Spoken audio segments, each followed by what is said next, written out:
Mr. Hollowbone, and I'd like to congratulate my honourable friend for securing this very important debate on farming and our farmers. I think she made a very eloquent speech, but she was far too kind to our own government, and I intend to highlight some of my concerns to the Minister. But first of all, I'd like to say how much I enjoyed the Young Farmers event in Much Wenlock, which I visited the other day, just on the border between my constituency and my right honourable friend, the member for Ludlow. And I met with so many young Salopian farmers who were at this conference, and I saw the energy, the dynamism, the conviction that they all have, and it gave me real hope for the future of farming, bearing in mind how thriving Shropshire Young Farmers are and the tremendous work that they do and continue to do. I campaigned for Brexit to ensure that regulations and rules affecting our farmers were made here, in this building, in Westminster, not in Brussels. Farming is very different, as the Minister will know. Farming is very different in each of the 27 European Union countries. And clearly, the one-size-fits-all system under the Common Agricultural Policy has failed spectacularly, in particularly for our own farmers here in the United Kingdom. And so I'm now freed from those regulations, and now the Minister and this government solely responsible for the regulatory and taxation framework affecting our farmers. I think the opportunities are absolutely vast. But I'm not satisfied that government is doing enough to support our farmers. And I say that from a great deal of feedback that I receive from my local Shropshire farmers. More than that, they are not turning this industry into one of the most exciting opportunities for young graduates and young people looking for work. What we need in this country, and the Labour Party abolished in 2002 the Ministry of Agriculture. Perhaps, I'm not sure why, perhaps the representatives of the Labour Party might like to explain when they're speaking why the Ministry of Agriculture was abolished in 2002. But they abolished it. And what we now need is a Ministry of Agriculture and Fisheries. And that's why I've come here today, because I've sent a message to all the candidates standing to be the next leader of the Conservative Party as to whether or not they will commit to creating a new Ministry of Agriculture and Fisheries, a dedicated Secretary of State sitting around the Cabinet table, responsible for farming, responsible and accountable to the NFU, to farmers, somebody who can be challenged here in the House of Commons about all aspects to do with agriculture. I'd like to pay tribute to the Minister. All my interactions with her have led me to believe that she is not only very efficient, but highly capable and knowledgeable about agriculture. But she is not a Secretary of State. I would like her to be a Secretary of State.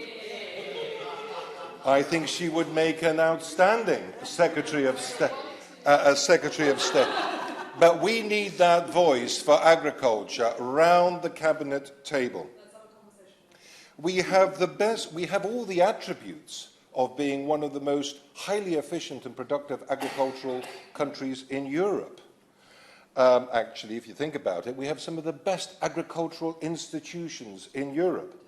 And one of them, of course, is in Shropshire, the Harper Adams College in Shropshire, and we're extremely proud of that extraordinary world-beating institution in Shropshire. And I very much hope the Minister will agree in her winding-up speech to come before too long to Harper Adams to see the work that's taking place there.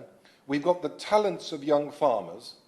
We've got probably, arguably, some of the best soil conditions in Europe and some of the best climate conditions in order to turn this country into an agricultural superpower in Europe, unconstrained from the dead hand of EU bureaucracy. But this is not happening, and it needs to change. I met the other day the new chairman of the EFRA Select Committee, my honourable friend, the member for Scarborough and Whitby, and we had a 1-hour online call with myself and my association chairman, who's involved in agriculture. I'm extremely pleased that the new chairman of the EFRA Select Committee has an agricultural degree himself, and I wish him every success in holding the government to account. I will give way, of course. Thank you. Skills and education not only help people to get on in life, but also help drive forward our agricultural sector and really turbocharge it and make sure that it is fit for the future. Colleges like Lackham in my own constituency are right at the front and centre of that. Will the Honourable Member pay tribute to all land-based colleges across the country?